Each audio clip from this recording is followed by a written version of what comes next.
దేవునికి స్తోత్రములు. మీ అందరికీ నా వందనములు. ఈరోజు దేవుని వాగ్దానము.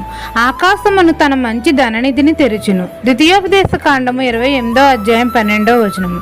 పరిశుద్ధుడైన మన తండ్రి అయిన యెహోవా మనందరి కోసం ఆకాశమును తన మంచి ధననిధిని తెరుస్తానని మనతో సెలవిస్తున్నారు.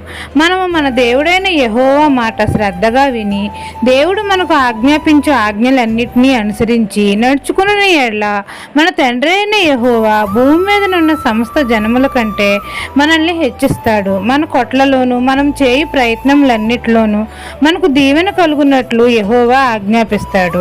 మనందరికీ ఆకాశమును తన మంచి ధననిధిని తెరుస్తాడు. మనల్ని ఆశీర్వదిస్తాడు. మన కార్యం అంతటిని దేవుడు సఫలపరుస్తాడు. మన నేల పంట విషయంలో సమృద్ధిగా మేలు కలుగజేస్తాడు. మన కోసం ఆకాశపు వాకిట్లను విప్పి పట్టజాలనంత విస్తారమైన దీవెనలు మనపై కురిపిస్తాడు.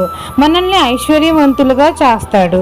ఈ దిన వాగ్దానం మీ నా జీవితంలో నెరవేరాలని కోరుకుంటూ దేవుని సువార్త పరిచర్యలో మీ సహోదరి. ఆమెన్.